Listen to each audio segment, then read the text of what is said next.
السلام عليكم ورحمة الله وبركاته.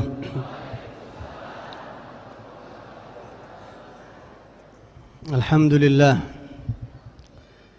الذي هدانا لهذا وما كنا لنهتدي لولا أن هدانا الله، وأشهد أن لا إله إلا الله وحده لا شريك له، وأشهد أن سيدنا محمدًا عبده ورسوله لا نبي بعده. اللهم صل وسلم على سيدنا محمد الفاتح لما أغلق والخاتم لما سبق، ناصر الحق بالحق والهادي إلى صراطك المستقيم، وعلى آله وصحبه حق قدره ومقداره العظيم. أما بعد، وقال عز من قائل: إن الذين قالوا ربنا الله ثم استقاموا تتنزل عليهم الملائكة ألا تخافوا ولا تحزنوا وأبشروا بالجنة التي كنتم توعدون.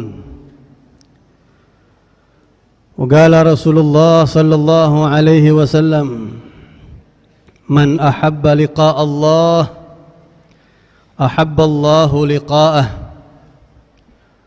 ومن كره لقاء الله كره الله لقاءه. صدق الله العظيم وبلغ رسوله النبي الحبيب الكريم، ونحن على ذلك من الشاهدين والشاكرين والحمد لله رب العالمين. Para habaib yang kita hormati, yang begitu banyak hadir bersama kita, tapi saya minta maaf kayaknya kagak kesebut semua sama saya satu-satu. Bukan berarti saya kagak ngehormatin beliau-beliau, insyaallah nggak ngurangin rasa hormat dan ta'zim saya. Bil khusus Al-Habib Abdullah Al-Attas, dan juga yang tadi menyampaikan tausiah Al-Habib Taha bin Sayyidil Walid Al-Habib Ali bin Abdul Rahman As-Segaf, Al-Habib Syauqi Al-Habsyi, dan para habaib yang lainnya. Para kiai yang begitu banyak hadir bersama kita, yang juga minta maaf namanya kagak bisa saya sebut satu-satu. Wabil khusus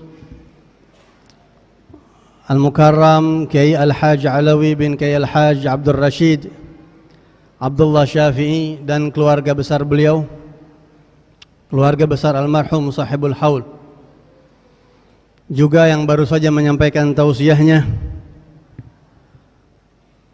Kalau boleh milih mas, saya pengennya digantiin sama beliau, biarin rada lamaan dikit, saya nyimak aja begitu. Kiai Haji Munawir Asli dari Tanah 80 Klender.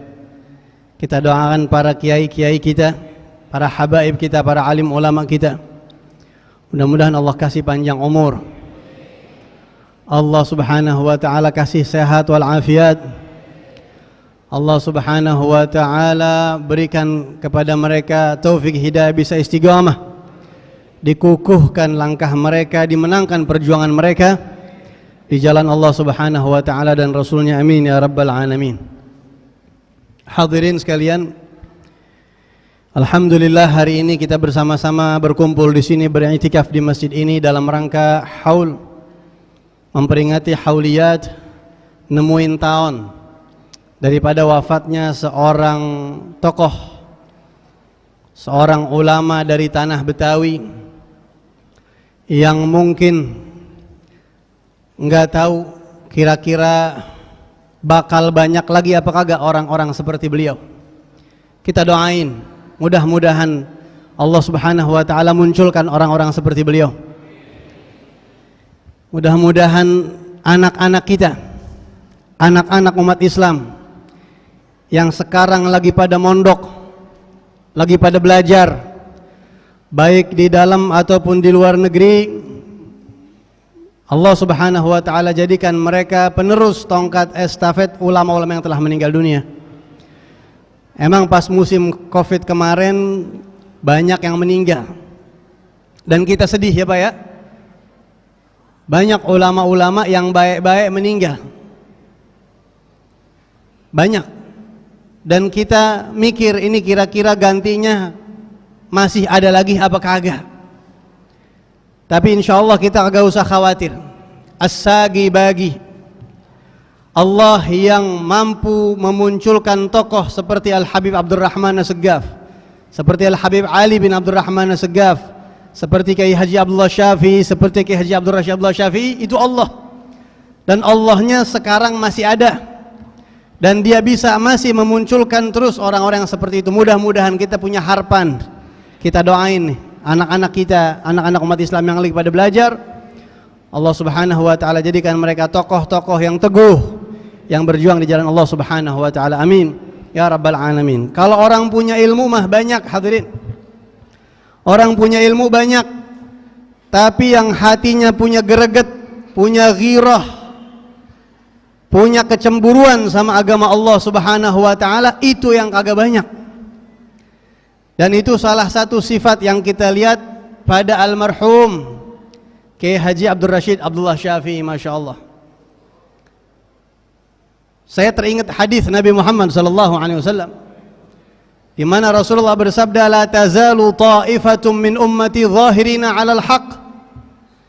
Nabi bersabda bahwasanya bakal terus ada kelompok umat saya yang terang-terangan membela kebenaran.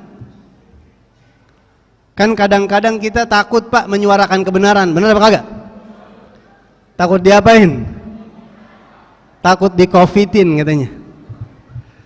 Lo macam-macam gua covidin lo, gitu ya. Ada lagi yang takut di penjara. Ada lagi yang dengan caranya macam-macam. Tapi ada orang-orang, kata Nabi Muhammad, sampai hari kiamat kagak bakal bisa kita ilangin orang-orang yang berani menyuarakan kebenaran. Nggak bakal bisa. Mau dibikin peraturan apapun, mau dibikin undang-undang apapun, mau ditakut-takutin apapun, hadis Nabi ini pasti berlaku. La tazalu ta'ifatum min ummati zahirina 'alal haqq la yakhafuna fillahi laumata laim la yadurruhum man nawahum wa la yakhafuna fillahi laumata laim. Sampai hari kiamat kata Nabi kagak bakal bisa diberhentiin, kagak bakal bisa diilangin orang-orang yang berani ngangkat kebenaran. Nggak bakal bisa mempengaruhi mereka. Ada orang-orang yang mau nakut-takutin, kagak bakal bergeser sedikit pun. Wala yakhafuna fillahi laumata laim, dan mereka kagak takut dikatain karena mereka di jalan Allah Subhanahu. Selama di jalan Allah kagak ngapa-ngapa, katain gua. Saya salut hadis ini. Salah satu kelompok yang Nabi Muhammad sebutkan ini, kita lihat sama-sama Pak, itu ada sifat itu, kriteria itu sama sosok almarhum. Ya Pak ya, tadi kayak Munawir udah jelasin, sampai diangkat, sampai dipindahin, dibopong, katanya beliau sudah umur. Kita lihat sudah banyak ubannya beliau. Padahal Nabi Muhammad SAW bersabda dalam hadis, inna min ijlalillah, salah satu cara menghormati, mengagungkan Allah adalah ikram dzisyaibatil muslim, memuliakan orang muslim yang sudah ada ubannya, ulama, sudah umur, sudah sepuh, tapi semangatnya Masya Allah. Ini sifat ini yang ada di hadis Nabi Muhammad ini kita lihat ada sama almarhum, Masya Allah. Padahal saya mikir, kalau saya lagi dengerin Kiai Abdul Rashid ceramah di radio menyuarakan kebenaran atau apapun itu yang hak, saya mikir ini antum Kiai ini punya radio yang pakai perizinan, punya TV yang pakai perizinan, kagak takut sedikit pun itu, kagak diotak-atik, kagak ngapa-ngapa, yang penting di jalan Allah Subhanahu wa taala. Masya Allah. Beruntung beliau. Kita teringat ada sebuah kisah dulu Pak.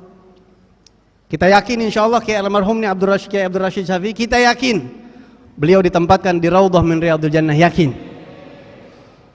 Dulu waktu Nabi Allah Ibrahim alaihissalam mau dibakar sama Raja Namrud, ya, karena Nabi Ibrahim menghancurkan berhala-berhalanya. Dibikinin deh tuh tabunan segede-gedenya buat bakar Nabi Ibrahim alaihissalam. Dibakar api, Nabi Ibrahim dimasukin ke situ. Nabi Ibrahim ini orangnya sudah punya tumakninah, Pak. Ini ulama juga pewaris Nabi begitu sifatnya, punya tumakninah. Apa itu tumakninah? Tumakninah itu ketenangan hati, tenang, kalem. Mau keadaan seribut apapun, segaduh apapun, dia tenang, kalem. Nabi Ibrahim begitu. Makanya Nabi Ibrahim pernah minta sama Allah. Sebelum kita ceritain itu kisah, Nabi Ibrahim dikasih tumakninah sama Allah waktu Nabi Ibrahim bertanya sama Allah, Rabbi arini kaifa tuhyil mauta. Ya Allah, coba tolong tunjukkan kepada saya bagaimana cara engkau menghidupkan makhluk yang sudah mati. Kan kita nanti kalau udah mati dihidupin lagi buat hisab. Saya pengen ngelihat, ya Allah tunjukin sama saya. Allah subhanahu wa ta'ala bertanya kepada Nabi Ibrahim. Ini ceritanya di Al-Quran, Pak. Qala awalam tu'min. Wahai Ibrahim, ente kok minta aneh ngidupin orang mati di depan ente?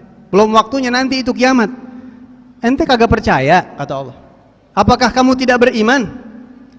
Qala bala walakin liyatma'inna qalbi. Ya Allah, iya saya percaya, saya beriman. Tapi tujuan saya minta tolong tunjukin bukan saya kagak beriman, kagak. Tapi saya pengen liyatma'inna qalbi, supaya hati saya mendapatkan tumakninah. Apa itu tumakninah? Ketenangan, tenang. Jadi mau gaduh kayak apapun, mau diancam kayak apapun, mau dibakar, mau diapain, tenang udah hatinya. Akhirnya Allah subhanahu wa ta'ala perintahkan Nabi Ibrahim ambil 4 ekor unggas itu, ceritanya masyhur ya. Potong-potong semuanya dihidupin lagi sama Allah, ceritanya panjang itu. Nah akhirnya Nabi Ibrahim dibakar dan beliau tenang, nggak ada takut sedikit pun, kagak gelisah sedikit pun.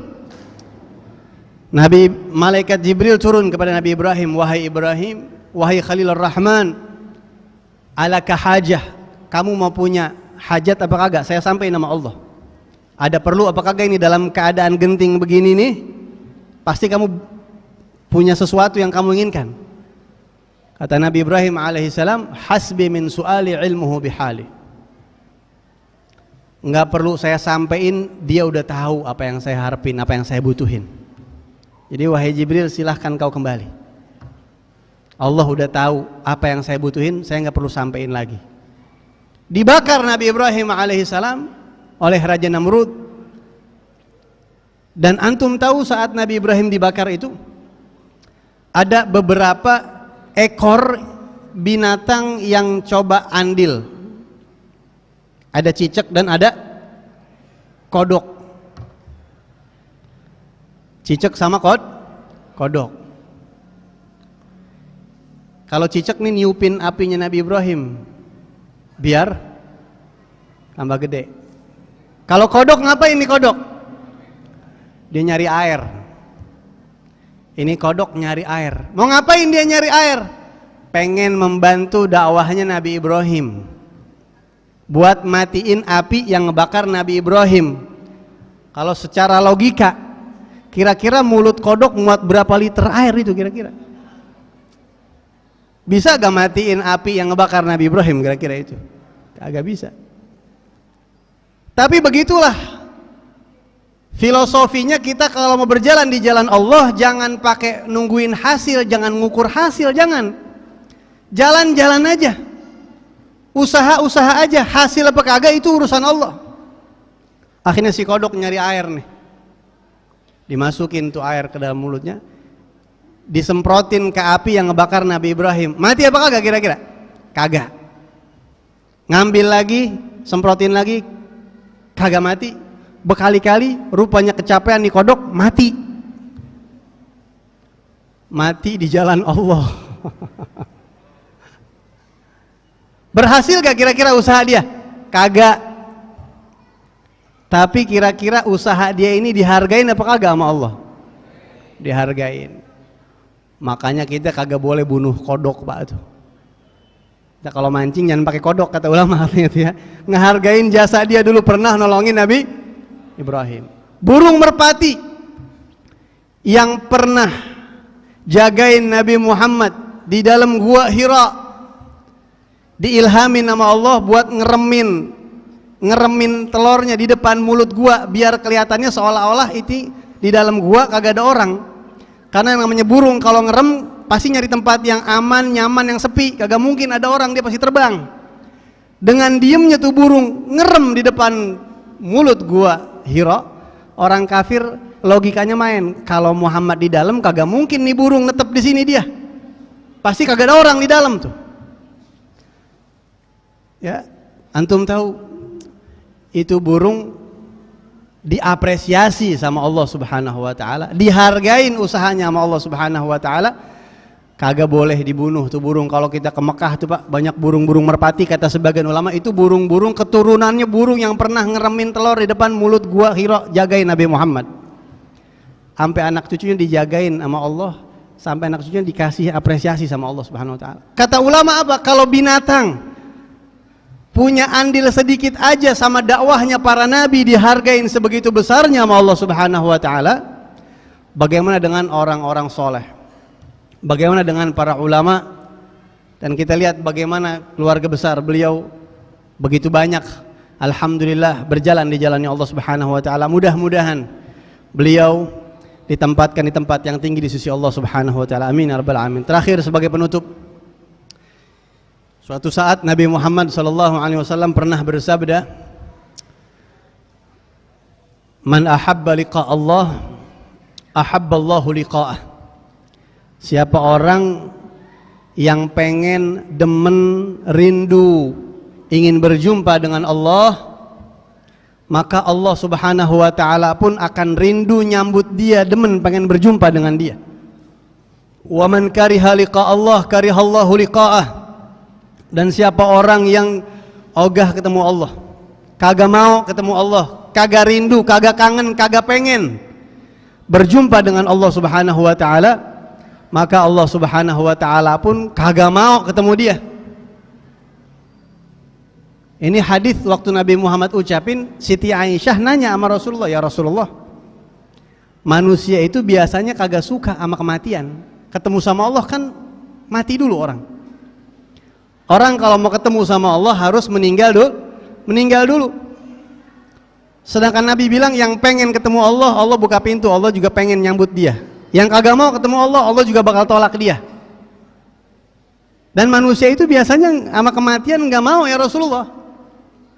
Kita nih Pak, kira-kira pengen mati sekarang apa besok-besok kira-kira Pak? Besok-besok kita pasti pengen ya. Kalau boleh nawar, kita nawar Pak, meninggal Pak. Nggak ada orang yang siap mati, yang siap meninggal tuh kagak ada. Wah, berarti kata Siti Aisyah nih nanya sama Nabi Muhammad, berarti ya Rasulullah bagaimana kalau kita misalnya nggak mau meninggal, Allah tolak kita dong nanti. Lah, kata Nabi, enggak begitu wahai Aisyah. Orang baik, orang soleh, orang mukmin, kalau ajalnya udah datang, apa yang akan terjadi? Yang akan terjadi adalah seperti yang Allah firmankan, Innal ladzina qalu rabbunallahu tsumma istaqamu tatanazzalu alaihimul malaikah alla takhafu wa la tahzanu wa abshiru bil jannati allati kuntum tu'adun. Sesungguhnya orang-orang yang berkata Tuhan kami adalah Allah, dan mereka komitmen, konsisten, istiqamah ibadah, Tuhan saya Allah, salat 5 waktu, hadir majlis ta'lim dan seterusnya, beribadah di jalan Allah istiqamah, itu kalau meninggal malaikat bakal datang jemput dia. Tatanazzalu alaihimul malaikah. Malaikat datang. Jadi ini Pak, orang-orang seperti almarhum Kiai Abdul Rashid Abdul Syafi'i, insyaallah kita yakinin detik-detik mau meninggal tuh malaikat turun dulu. Bahkan kalau orang-orang soleh yang punya ta'alluq sama para wali, walinya datang Pak. Almarhum nih selalu baca akidah mujmalah Imam Al-Haddad setiap mau ta'lim tuh. Ya, kita perhatiin banget setiap mau ta'lim, wa ba'du faqad radina billahi rabba, dan seterusnya itu selalu dibaca. Akidahnya Al-Imam Abi Bakar Sakran dibaca sama beliau. Punya ta'alluq sama para wali. Selalu Fatihah buat Habib Ali Kuitang, Fatihah buat Habib Ali bin Husin, buat Habib Fulan, Habib Fulan. Bukan cuma malaikat, arwah orang soleh itu katanya mereka akan datang. Tatanazzalu alaihimul malaikah. Belum meninggal nih Pak, belum meninggal, dikit lagi mau meninggal, beberapa menit mau meninggal, begini orang keadaannya. Ngapain tuh malaikat? Tatanazzalu alaihimul malaikatu alla takhafu wa la tahzanu. Antum jangan takut, jangan takut. Wah, saya mau meninggal nih. Gimana ntar? Malaikat nenangin kita. La takhafu, jangan takut, tenang. Wa la tahzanu, jangan sedih. Jangan, tenang. Enggak apa-apa. Ini bukan proses yang menakutkan.